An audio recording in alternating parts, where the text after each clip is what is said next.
We know it's a difficult time right now. Parents are stressed, students are stressed, teachers are stressed. How do you reclaim and make something beautiful out of something that has been thrown away? Everyone knows about 9/11. No one knows about 9/12.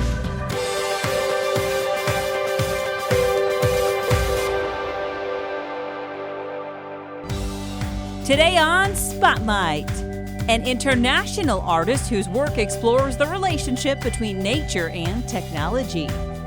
Plus, why the zoo tracks turtles and how this work helps humans. And then, free online resources for teachers, parents, and students.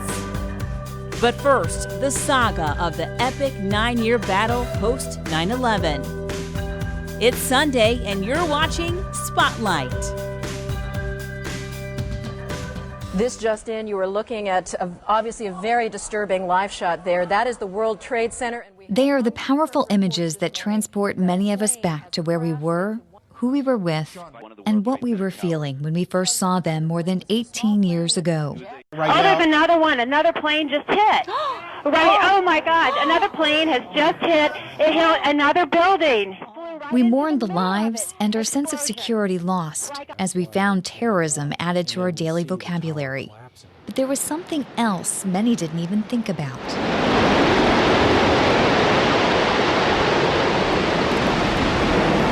The dust, the wreckage, the remains.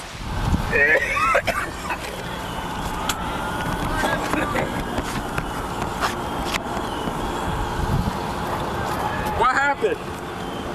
It collapsed. 90,000 people spent almost a year cleaning it all up, alongside a silent killer that's believed will ultimately take more than the 3,000 lost on 9/11. Right now the numbers are not there, but because of the extreme number of cancers that we're still seeing develop now, I think that probably will be the case sooner rather than later. William Groner is all too familiar with these responders' stories of illness, cancer, and death. In 2003, he took on a legal battle unlike any other, representing 10,000 responders who became ill from the toxic cloud of chemicals surrounding the Ground Zero cleanup. People who worked long days in unimaginable conditions, where they were assured by the city and nation's top officials the air was safe. And then, when they became ill, no one would help. They were denied benefits, compensation. Some in the medical community even denied their claims of illness from the dust. The Ground Zero dust was like a devil that danced on the graves of the murder to poison the lives of the living. The longer the responders worked at Ground Zero, the more they inhaled. The harder they worked, the deeper they inhaled. Every action by every person and every machine and vehicle stirred up more dust, animating its toxic dance. 9/12, written by journalist Tom Tyholz and lawyer William Groner, tells the story of the responders who showed up when the country needed them most, but had to fight the seemingly insurmountable when they fell ill. There was a race against our clients and their patients. They were looking for compensation. They were looking for closure. They were looking for validation. This is a story that needs to be told and needs to be heard. I had a catchphrase on my desk that was, everyone knows about 9/11, no one knows about 9/12. What I find incredible, in reading the book is that everybody that you mentioned, they said that despite all the things that have happened to them, all of them have said that they would do it again. It's remarkable. And it's so remarkable that you have to think about it to try and understand it. And even after you think about it, you're still not even sure why.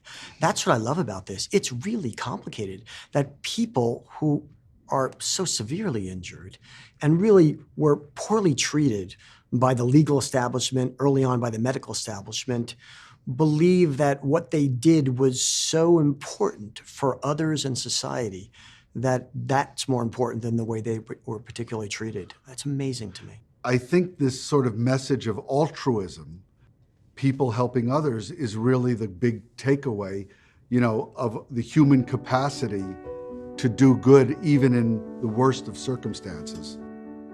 That positive human spirit has a lasting impact. Groner left his job as a litigator and now works in resolution. After going through 9 years and seeing why did this case settle earlier on, I felt there's so much negativity to litigation.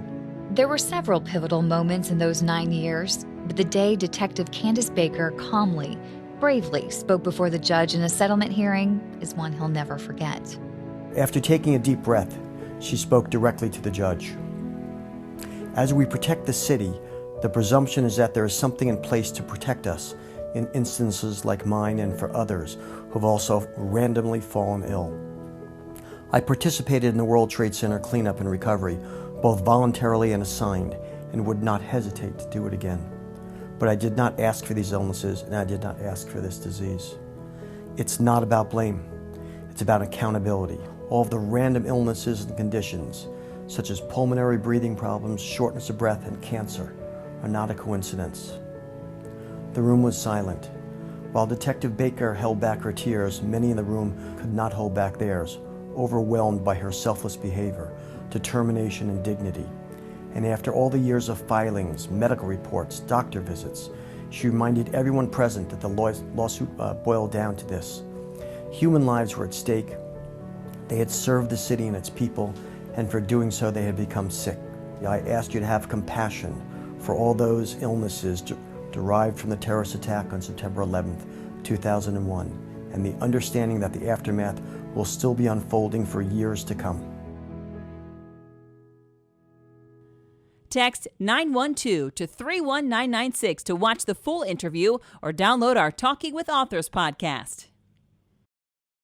HEC Media presents Talking with Authors, the podcast. Your favorite writers and genres with diverse subjects and styles.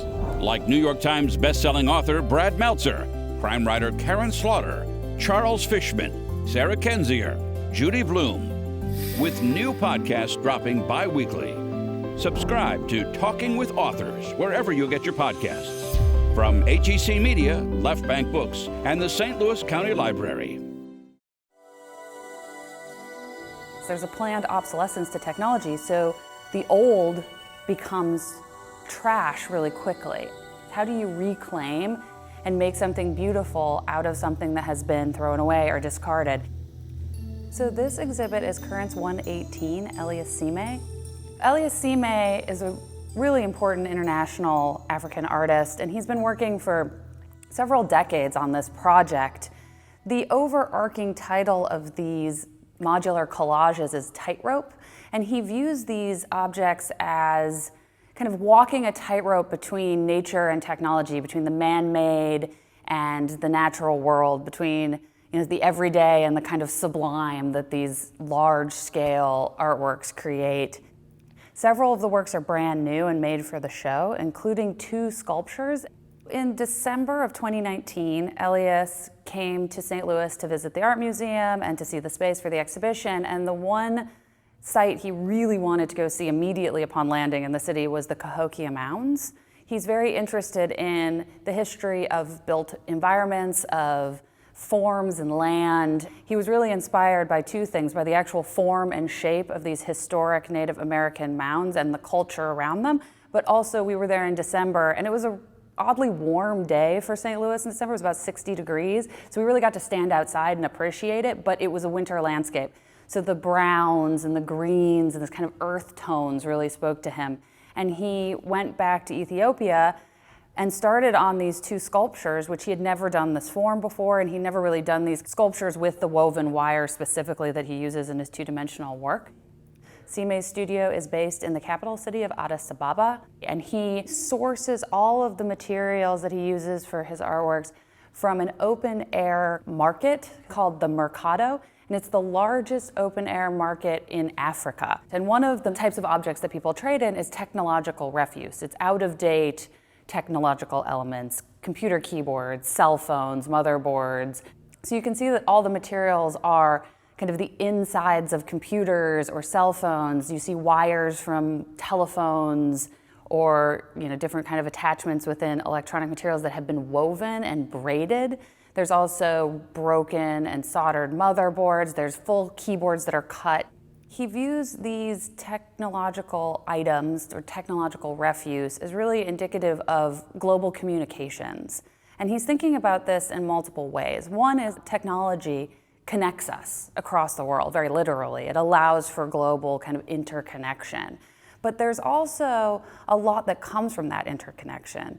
mediated conversations through technology, which more and more become a part of our daily life.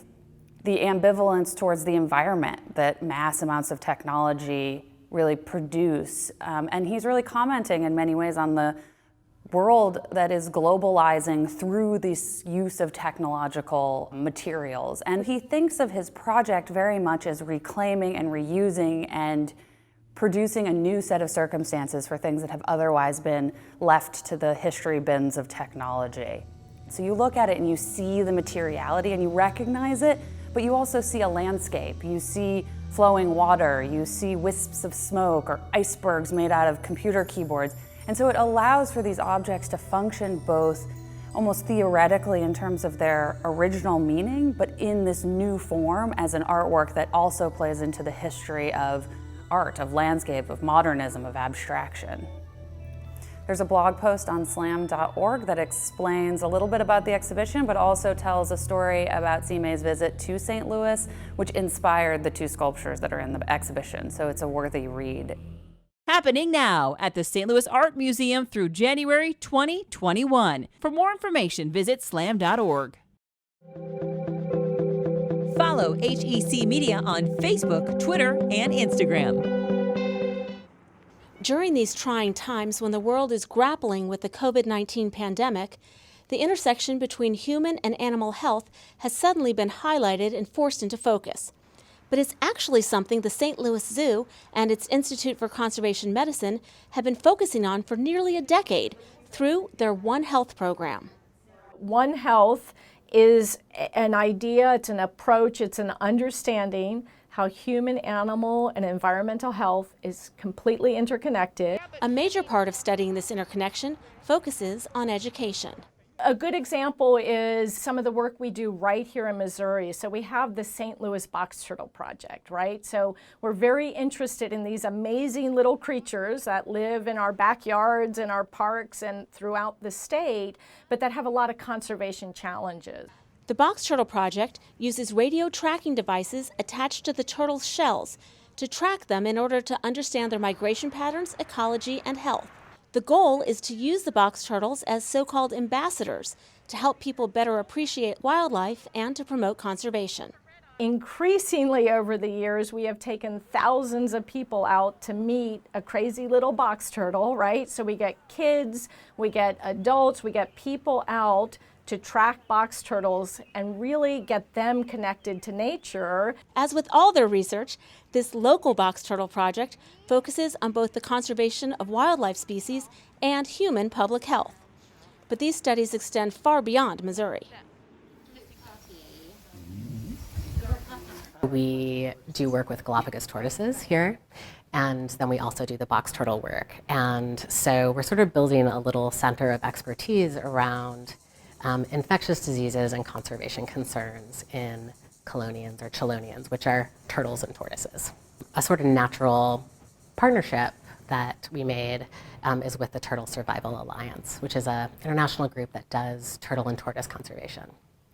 In Madagascar, the radiated tortoises are poached from the wild primarily for the pet trade. Because of the way we're kind of mixing and matching these species that would never normally be together, and then we move them across the globe, and so that kind of changes, I think, have really put pressure on creating many of these pathogens that have been in the news recently, COVID-19 being the latest. We think about humans spreading diseases around the world. When we think of somebody taking COVID-19 from Italy to the US, when we pick up a radiated tortoise in southern Madagascar and take it to Malaysia and then bring it back, we need to think about what sorts of diseases it was exposed to that it never should have been exposed to, and what sort of mixing bowl of pathogens and diseases it might represent. And then we have to make sure that that tortoise, if we want to release it back into the wild safely, that it's not carrying something that could be at risk to the wild population. I think it's very important for folks to understand that One Health is an idea, it's an approach, it's an understanding how human, animal, and environmental health is completely interconnected. And once we start appreciating that, we can think about ways to better interact with the animals that are out there and with our environment. We'll take you inside the St. Louis Media Hall of Fame later on Spotlight. The COVID-19 global pandemic has upended the normal way of life for everyone on Earth. Teachers, parents, and students are adapting to new ways of working and learning. One free educational online resource available to help individuals adapt to this new way of life is Educate.Today, an affiliate of HEC Media. With content based on teaching standards and made by educators themselves, Educate.Today is a reliable source for parents, students, and teachers alike. Educate.Today is focused on providing resources for students and parents and teachers that are all focused on different areas of the classroom curriculum. So we've got materials that apply to the arts, apply to the language arts, to humanities, to social studies, to the sciences, to all areas of STEM. And one of the cool things about our Educate.Today resources is that they're all videos that are based on that kind of subject matter. So you have the ability to choose what you're interested in because you have a certain interest. You're interested in aviation? Go look up some stuff on aviation. You're interested in theater? Go check out our resources on theater. So they're based around areas of interest and subjects you might be taking in class. And then attached with all those videos are lesson plans and activity ideas that parents or teachers can use to help kids learn even more or in different ways. Educate.Today specializes in what are known as first-person videos, primary source videos, where kids are getting to hear directly from people who are doing the work in the real world that kids are studying in class. Overall, the site is fantastic because it is so in-depth with any single subject that you could imagine. It's based on standards, and it's practical. Tim and his team have done an amazing job of going out and interviewing people to give first-person accounts of what it was like for them in the civil rights movement, living through different eras and periods of time that if a student and teacher can listen to, it takes the words off the page and it brings it to life. Educators created it. This is not coming from a business vendor who has no idea about education. And that's why I'm directing teachers who are asking me all over the country, where do I go? The very first source I'm sharing with them is Educate.Today. I think one of the biggest things that I've enjoyed about it as a parent watching my children learn is that it gives them an opportunity to really explore their interests. They're not really pigeonholed into do this next, okay, this is next. It's really about them being able to explore the 7 different content areas and really find something that engages them. And it also, I think, really helps them with their critical thinking because they really have to think about some things that are happening in these videos and some of the lesson plans. They're very thought-provoking. Your kids are going to learn. If you're putting them in an environment where there are educational resources, they like to learn organically, and kids are going to do that. We know it's a difficult time right now. Parents are stressed, students are stressed, teachers are stressed. Our goal is to make these resources available for free, as they've always been, just to help you relax as you adjust to this situation. Think about this as a website where your students can go to safely to see cool videos where people who are doing the work that your students are studying are actually applying that work and letting the kids understand how they do it. We think it's a phenomenal resource available for free to everybody, and we hope it's really helpful in these stressful times.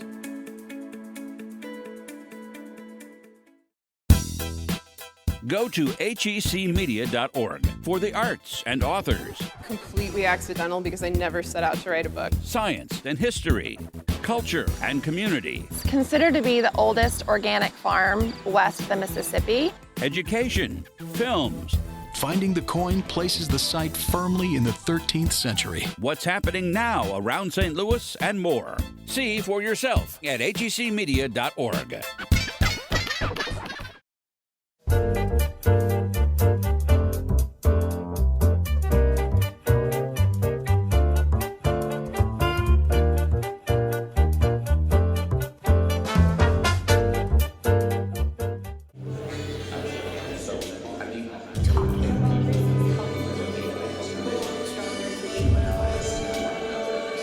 I'm very intuitive in creating movement that moves people and using imagery and elements. It's like a painter. You paint a scenario in space and then it brings something out of people.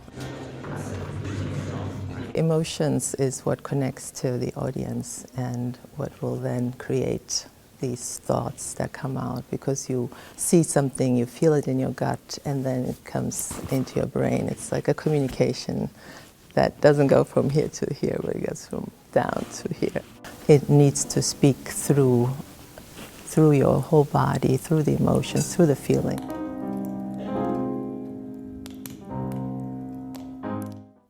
And release, and elbow, tap, tap.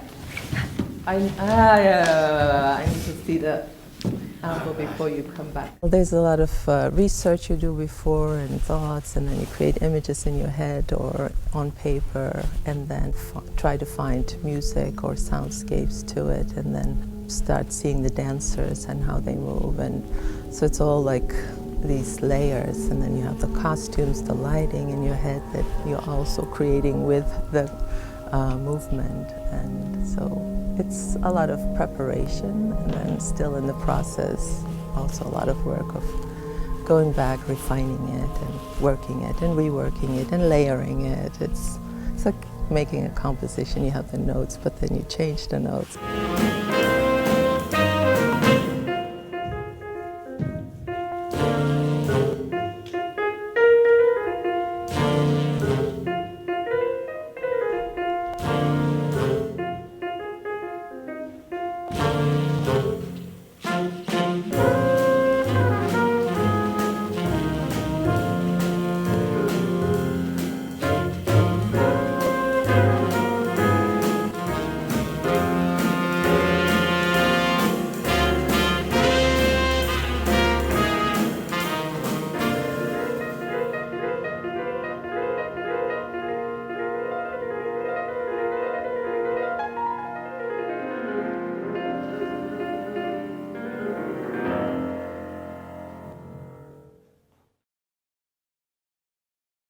You can find the stories featured in today's show along with past episodes and more at hecmedia.org/spotlight. 7:15, 7:15 Monday with Charlie Brown, KXOK time. That's Buddy Holly right there on the wonderful years of wonderful WIL and early. It's the voice of John McCormick, the man who walks and talks midnight. It's like opening a window and being able to look back in time 50, 60, 70 years and see what it was like back then. When retired broadcaster Frank Absher started collecting local media memorabilia more than 30 years ago, he had no idea his hobby would eventually become a foundation to preserve St. Louis media history. We have everything we can find that is of value to look back and see and hear the history of St. Louis media. How much stuff do you have? We have enough stuff to keep people busy for a long time. If you're looking for the TV news, who are you gonna watch? Newsbusters!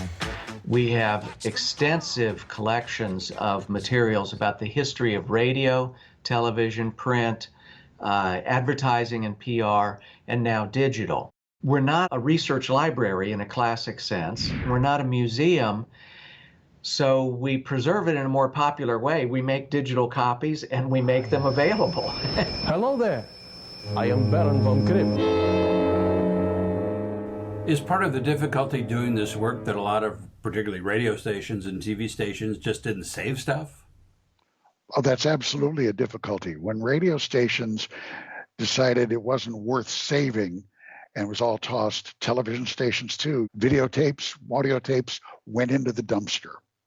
In fact, when Gardner Advertising closed down, I was in dumpsters that night pulling stuff out. In time, the Media History Foundation's collection became so large, it was housed in the Carpellis Library on Grand. And if that name sounds familiar, it might be because you had been watching the news on March 26, 2019, when the building caught fire. Everything was lost in terms of the building. However, St. Louis Fire Department rescued all of our archives and all of our memorabilia and we were able to store it in basements and condo units all over town. There was some sports cartoons that were damaged, and there was some other stuff. We had like radio station t-shirts and stuff like that we couldn't get the smoke smell out of, but nothing really crucial, nothing important. Now, thanks to the Kranzberg Arts Foundation, in the fall of 2020, the St. Louis Media History Foundation is opening its new headquarters at the Marcel Building in Midtown St. Louis. The archives will once again be open to the public by appointment. Hi there, welcome into the Danny Dark Show on KXOK. The St. Louis Media History Foundation does more than collect things. Each year, each of its halls of fame induct new members, many of them faces that might seem familiar, depending on how many lines there are in your face. A big part of it is dedicated to preserving ideas, preserving memory, right? And so the Hall of Fame is an important part of that. Somebody in my office says, "Hey, I voted for you for the Media Hall of Fame," and I go like, "What?" One longtime member of the Advertising and PR Hall of Fame is Bob Cochin, who has been in the business 50 years. What does it mean to somebody, to you, to be inducted in a Hall of Fame? I mean, it's quite an honor. And it's just one of those things where it's nice to have that tie to the past so that you don't forget the foundation and the building blocks on, where did we get to and why are we here today?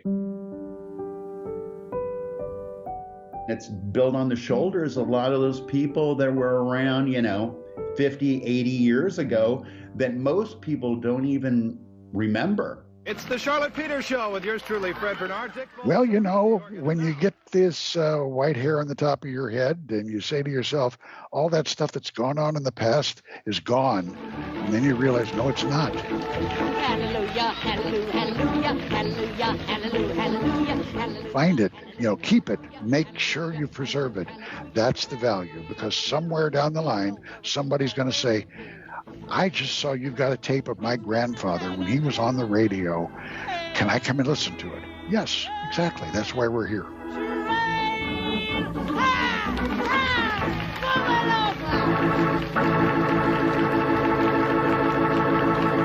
Now, who are you gonna watch?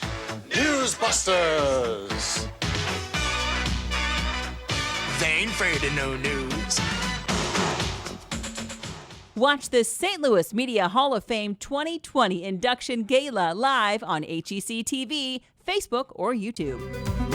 Next week, a biographer reveals Audrey Hepburn's secret World War II past, plus a Japanese style of dance that is said to create wisdom and intelligence.